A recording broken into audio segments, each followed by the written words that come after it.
El entorno hospitalario es algo muy frío y a veces es muy impersonal. Y cuando hay arte sí que es verdad que yo me he dado cuenta que cambia y se hace más humano. El paciente pues necesita también verse en un ambiente que no es tan hostil como el hospital. Y es un chorro de aire fresco que a ellos les proporciona el poder salir de su rutina de terapias, tratamiento, antibióticos y encontrar en la música y en la cultura un espacio diferente para vivir su ingreso. Hola, ¿qué tal? ¿Os han preguntado si nos apetece echar otro cantecico o qué? ¿Sí? Tú lo que quieres es que me coma el tigre, mi carne morena. Tú lo que quieres es que me coma el tigre, mi carnecita está buena.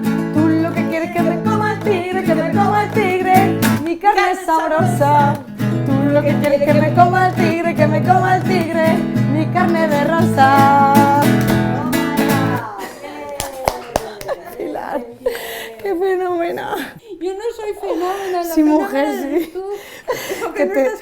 Que te traigan los tacones para taconear al final, ¿o qué? Fundación Ibercaja colabora con Cultura en Vena y hacemos nuestro ese eslogan de Cultura en Vena, de que la cultura beneficia seriamente la salud. Nosotros creemos firmemente en ello y por ello llevamos a cabo esta alianza junto con el Servicio Aragonés de Salud, no solamente en este hospital grande, en el Hospital Miguel Servet, sino que también es una iniciativa que queremos extender a otros hospitales dentro de Aragón. Creemos que de alguna manera, y hay muchos estudios científicos de la Organización Mundial de la Salud que así lo avalan, que la cultura, digamos que es una medicina para el alma, es una medicina para nuestro bienestar emocional y eso también de alguna manera contribuye a la recuperación. Es un lenguaje universal para todos y comunica y nos interactúa, establece otro tipo de conexiones con el ser humano y el paciente. La gente se para a leer una lámina o a ver un cuadro o a escuchar música, incluso llegando tarde a la consulta, cosa que me ha sorprendido mucho. Bueno, pues me presento. Soy Alba y venimos de la Fundación Cultura en Vena. ¿Quién conoce al artista que tenemos por aquí? Me levantáis la mano si queréis. Todo el mundo, sí, Sorolla, ¿verdad? ¿Sabéis de dónde era este artista? De Valencia, ¿verdad? Pues tenemos tantos cuadritos por aquí del mar, veis que estamos rodeados. Lo que intento es que las personas puedan conectar con las obras de arte. De la manera en la que abordamos las obras no es directamente yo simplemente hablar de lo que estamos viendo o del artista, sino que intento que ellos sean capaces de ver más allá de los colores, de las pinceladas y de la historia del autor. Es más emocional. Al levantar la vista y ver que se encuentran con una exposición a su alrededor, pues bueno, eso les impacta y como que les sorprende para bien.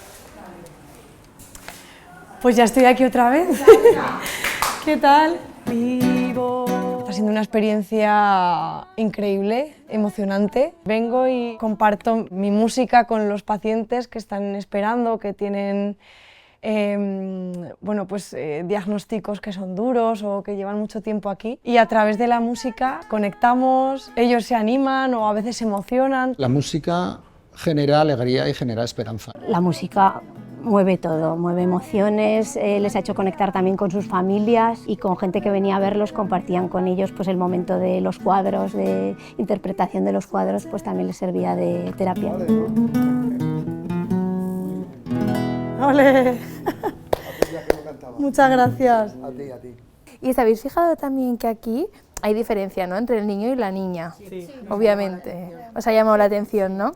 En la época, pues bueno, lo que era un poquito, las mujeres tenían que estar más tapadas, eso ya lo sabemos, ¿no? Y él pues está pues a la libre, disfrutando, exacto. Si os dais cuenta también, él es muy listo, Sorolla, y no los pone en el centro, los pone casi en los límites. Es como cuando vais a la playa y queréis sacar una foto y de alguien que está corriendo en movimiento, pues entonces él lo que consigue es que parezca que se van a salir del cuadro, y eso lo consigue con esos dos niños, uno en cada lado. Los hospitales deberían de una parte de su presupuesto dedicarla a este tipo de proyectos que traen tanta alegría a los pacientes, a los familiares, al personal sanitario, y que si todos estamos bien emocionalmente, pues la recuperación de esos pacientes va a ser mucho más rápida y mucho mejor.